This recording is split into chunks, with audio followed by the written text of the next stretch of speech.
After being hit with a $3 million debt charge by the Russian tax authorities, Khabib Nurmagomedov has decided to flee the country. With the debt piling up and his bank accounts being seized, not only has Khabib escaped his motherland, but he has also opted to change nationality and become a UAE citizen. Bro, times are hard, but as you can see today, you know what I mean. I'm not. My school bus is firmly, the engine ain't running today with Team Khabib today. With Team Khabib today, my bigger Osterberries in the house. But before we get on with all of that, let me come to you, Magdane, because you've seen some of these things that's been going on with the Khabib situation. Conor McGregor also chiming in. What have you made of this whole thing? Like, for 3 million, like Khabib's got, like, he's a rich guy. Like, I don't think 3 million is a reason to be fleeing your country. But what have you made of the whole thing, brother? I never knew that he changed nationalities, mate. Jesus Christ, like over 3 million quid, like you say, that's absolutely nothing to that man. That's pocket change, especially when he was, how much was he not given, like 20 million in properties or something like that? Like, can I add some context? Go on. So it all stems back to Eagle FC. And hold on, I thought you weren't going to be talking much. Yeah, well, shocker. That's Leroy for you. Easy, dickhead. Hey, people, spam fuck Leroy in the chat, people. Yeah? As you Osterberry's doing the damn thing right there, you know. Osterberry's doing the damn thing right there. I was gonna say, I swear I'm not a serial that's killer. Right. Come on.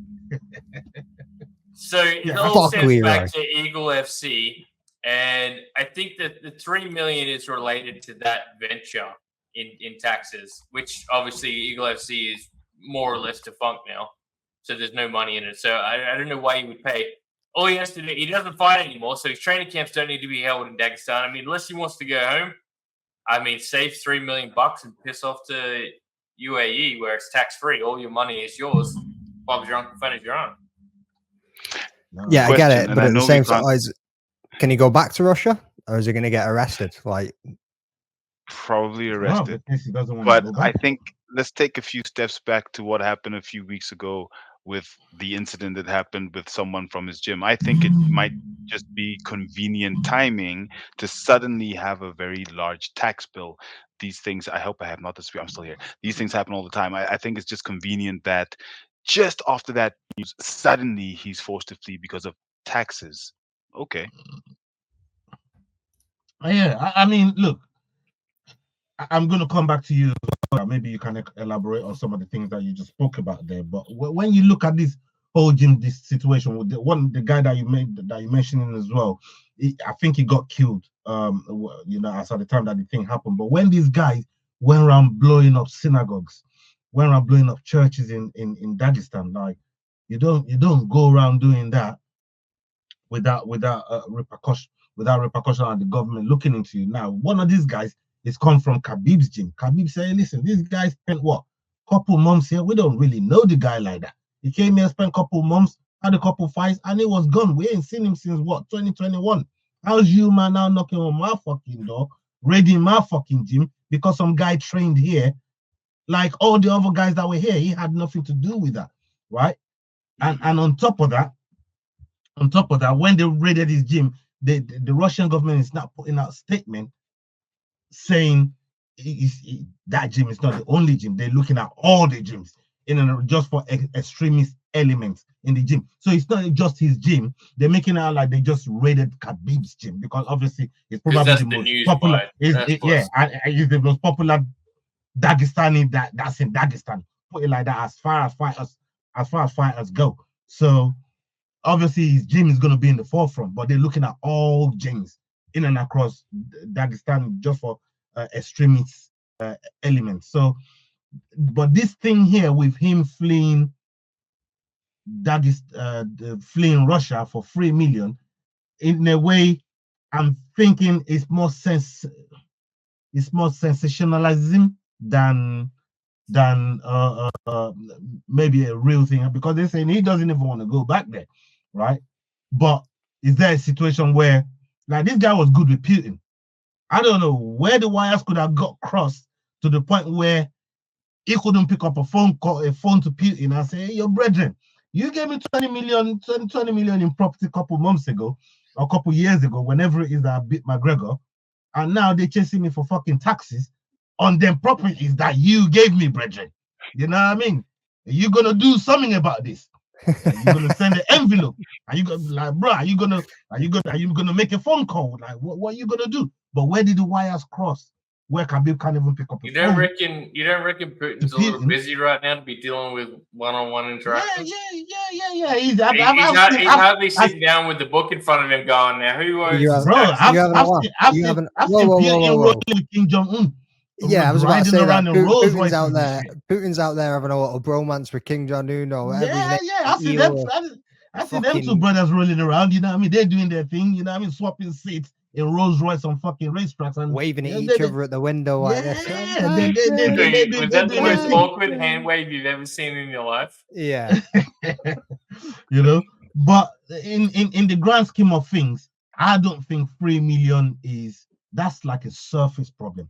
I don't think if it was for like, oh, they just want 3 million, Khabib will stay there and pay it and just be done with it. But it looks like this is more of a witch hunt, and they want to fucking almost like scapegoat him, rather than just talk about the 3 million, pay your 3 million, and then we're just done with the whole case. You know what else is wild? Not a single that I saw MMA news outlet was reporting on any of this. They're not touching it with a 10-foot pole. The situation with that bloke in the gym and the situation with the debt and fleeing to UAE, none of them are touching it. I had to look well outside to find anything related to this. Yeah, I had to dig deep just to find out some of the things that that I was just talking about just now, man. There's not a lot of people talking about it, but at the same time, he's been in there tangling up with Conor, and Conor's had some crazy shit to say. You know what I mean? Conor's talking about, boy, I will celebrate when you die. Conor? That type of shit. Yo, bro, I'll send it. Did anybody see Conor walking over the bridge of the mountain, by the way, just whilst you? Yeah, I saw that. Yeah, in some difficult conditions as well. Mate, you're walking over a bridge, bro, and he's like, bro, the woman he left behind on the bridge. I know, taking selfies, spinning in circles and shit. Who's going to get that fucking woman? They fucking left that woman way back there, bro. You know what I mean? That's crazy. But look, Conor's been talking spicy. That's his cardio coach. And we know Conor and Khabib, those two, they don't really get on like that. So it's understandable when you see the way Conor is going at Khabib. Like, Conor goes at everyone. If he's not feeling you and his nemesis like that, he's coming after you. And some of the things that he said about Khabib,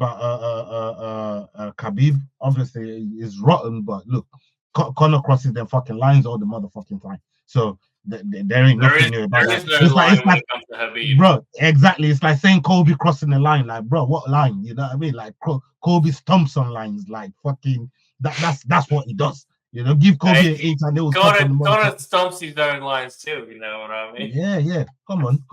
So, Yao, I want to come back to you, right? Because I kind of want you to elaborate on what you said earlier on. And in terms of this case here, the guy that was actually financing Khabib's gym, which is one of the reasons why they're actually looking at him. His name is Magomed, Suvianov Magomed or something. He got sentenced to 19 years for the same thing that Roman Abramovich got done for, but Roman didn't get no time. He got time over there. He appealed it, and they reduced the sentence by 6 months. So he's now doing 18 months and 6 months in jail right now. The guy that finances Khabib and a lot of other gyms and gym owners and fighters across Russia. Which I was going to trace back to 2016. It's on some oligarch thing. You know what I mean? So I don't know, Yao. What are you telling me about all this crazy shit that's been going on, bro? It's gonna take you a while to live that down, buddy. Please continue. Look, the thing that makes me feel good about that is the fact that at the end of the day, I was right. Yeah. Okay. So he's not wrong. So essentially, when and it's like what you said with where did the wires get crossed? Where it comes to things like this, you can normally always say, look, I'm going to pay, this is my payment plan. It's literally that simple. So the fact that it got this far is scapegoating. And for me, it's obviously then tied back to all of it. Like you said, the guy who's funding him, who's now fallen out with whoever the powers that be are, plus that whole gym thing. Now it's like, okay, you know what? We need to take control of this thing because we don't have control of it. And Khabib's like, no, what are you doing? This is how things happen. I have nothing to do with this. So okay, I'm gonna go and apply value to wherever it is that they want the value that I am. So I'm headed to the UAE. But like I said, convenient timing simply because it shows that there's a scapegoat, some sort of scapegoating happening, as you said. So yeah, let's see what happens to him in the UAE. Khamzat is there. He doesn't fight anymore. You know, he's now more of a mascot for the UFC than anything. But let's see what else can happen in the UAE, Dubai, Saudi Arabia, that entire area, because it's really becoming the hub of combat sports. If you look at all the boxing that's going there, it used to only be Vegas, but now with Riyadh season and everything, it's the right place to be. So maybe it's even the best move for a Khabib Nurmagomedov at this point in time. Can I ask you something? So, can I ask? Hold on. So correct me if I'm wrong there. Saudi Arabia and the UAE, knuckles to knuckles, they're not buddies.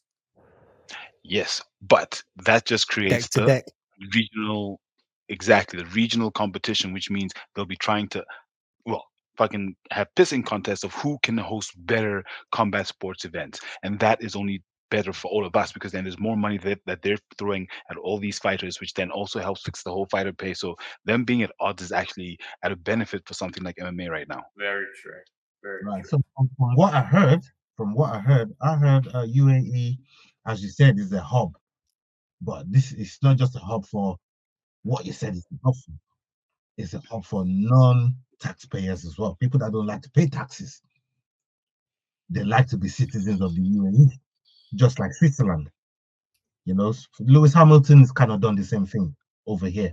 You know, he basically moved over to all his property, everything that's about him is in Switzerland, so he doesn't have to pay taxes over here in the UK.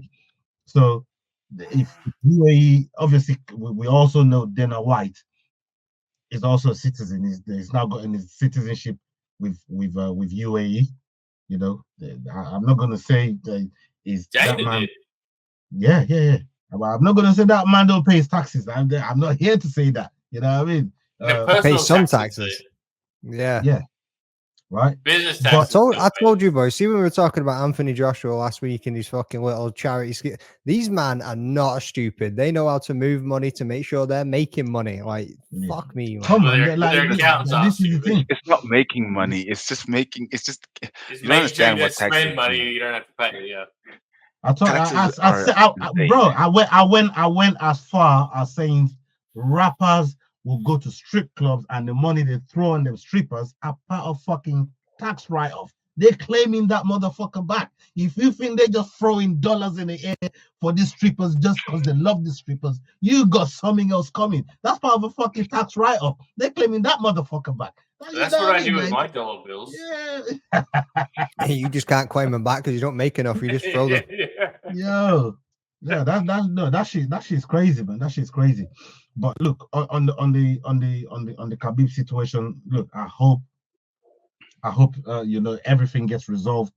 They give him back his bank accounts. It don't look like it, but I think he's got enough influence to try and pick something back up and try and get back on his feet. It's definitely a bigger story. He was never off his feet. What are you on about? Back on his feet? Man was never off his feet. He'll all get blown over. He'll all get fucking away with the wind, and then he'll be back in Russia within the next 12 months. Yeah, it's just because when his influence on Putin trying to coerce Khabib to come back and fight again. Hey, who knows? Who knows? You know what I mean? We might just get that GSP fight in the end. Then who knows? We might just get that GSP fight in the end. We're gonna get that Conor Khabib too. No. That's dead in the water. We want legacy fight right now, man. You know what I mean? Like legacy things. We don't want Conor in the octagon. I don't think that you could offer that man. All right, prison time. Khabib versus GSP then. You could offer that man prison time or fight Conor. He probably choose prison time. That's how much you don't want to get back in there with Conor. You know what I mean? No, it's just come on, bro. Come on. Conor now you're talking stupid. Conor would be the type of cunt to get himself arrested and sent to jail just so he ends up in the same cell block. Yeah, exactly. Yeah, there's more chance of that happening. There's more chance of. If you've enjoyed this video, don't forget we do our Dust Off Shakedown every Wednesday, 9 p.m. UK time. Don't miss it.